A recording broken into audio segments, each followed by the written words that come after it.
Hello बच्चों, प्रश्न को पढ़ते हैं। द्विघात बहुपद x square plus 7x plus 10 के शून्यक ज्ञात कीजिए और शून्यकों तथा गुणांकों के बीच संबंधों की सत्यता की जांच कीजिए। तो इसको हल करने से पहले इसकी हम मुख्य अवधारणा समझते हैं, जिससे हमें इसको समझने में आसानी रहेगी। तो मुख्य अवधारणा इसकी कुछ इस प्रकार से है। तो जो भी समीकरण दिया होता है तो उसके हम पहले तो मूल गुणनखंड विधि द्वारा ज्ञात कर लेते हैं।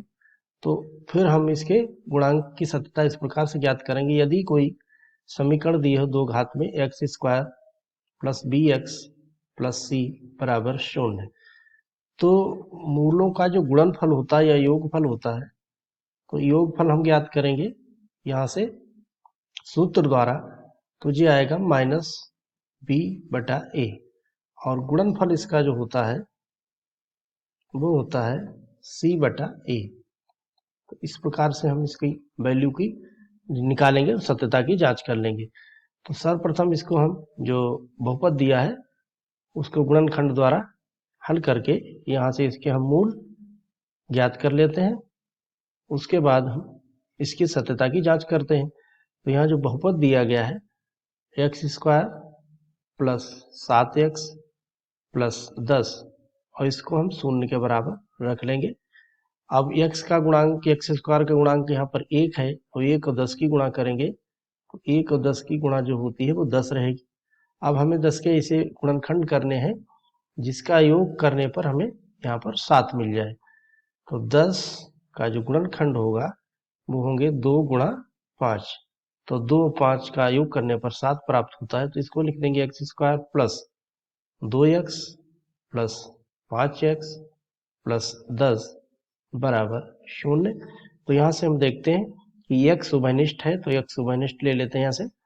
तो x प्लस 2 और यहाँ से 5 उभयनिष्ठ मिल जाएगा, तो x प्लस, यहाँ से 5 से भाग दोगे तो x प्लस 2 यहाँ आ जाएगा। इसमें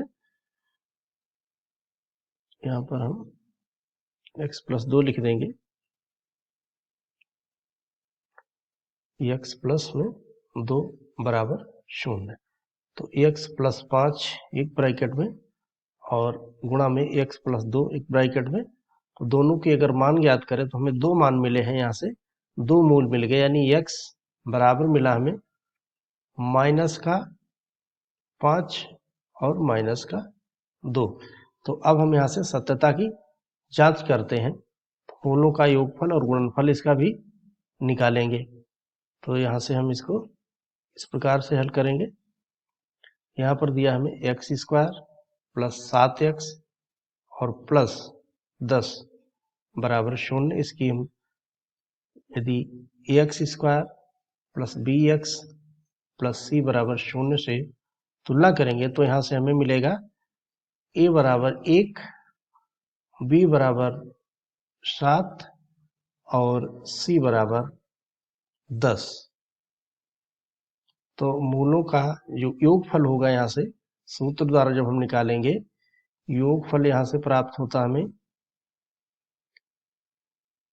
माइनस बी बटा ए।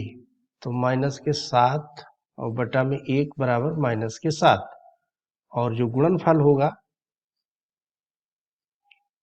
गुणनफल कुछ इस प्रकार से है इसका c बटा ए, और c बराबर है यहाँ पर 10 बटे में 1, तो ये बराबर आना चाहिए 10। तो ये तो हो गया हमारा सूत्र द्वारा, ये हो गया सूत्र द्वारा हमने पता किया है।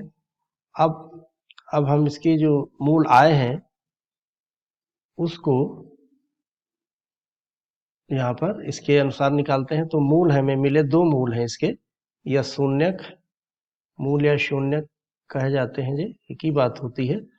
शून्यक भी कहते हैं, मूल भी कहते हैं।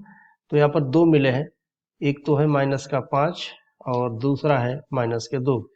तो योगफल इसका हम देखते हैं कितना आएगा। योगफल बराबर होगा माइनस के 5 प्लस माइनस 2। तो यहाँ पर माइनस माइनस का योग होता है, लेकिन माइनस का योगफल होगा वो हो जाएगा यहाँ पर 7। और गुणनफल हम निकालेंगे यहाँ से, गुणनफल जो हमें मिलेगा वो यहाँ से हम इनको जब गुणा करेंगे तो यहाँ से हमें गुणनफल इनका प्राप्त हो जाता है। तो यहाँ से गुणा करेंगे हम -5 गुणा में -2, तो माइनस माइनस की गुणा प्लस होती है, 5 दूना में 10। तो हम यहाँ से देखते हैं, तो जो सूत्र द्वारा ज्ञात किया है तो योगफल -7 आया है, और मूल को निकाल कर जोड़ा है शून्य को तब भी -7 आया है। गुणनफल 10 है तो यहाँ भी 10 है, और यहाँ पर योगफल -7 है। तो अवधारणाओं का प्रयोग करते हुए हमने इसको ज्ञात कर लिया है कि इनके बीच जो संबंध है उसको भी ज्ञात कर लिया है, जो कि सत्य है। और आशा करते हैं आपके समझ में आया होगा। धन्यवाद।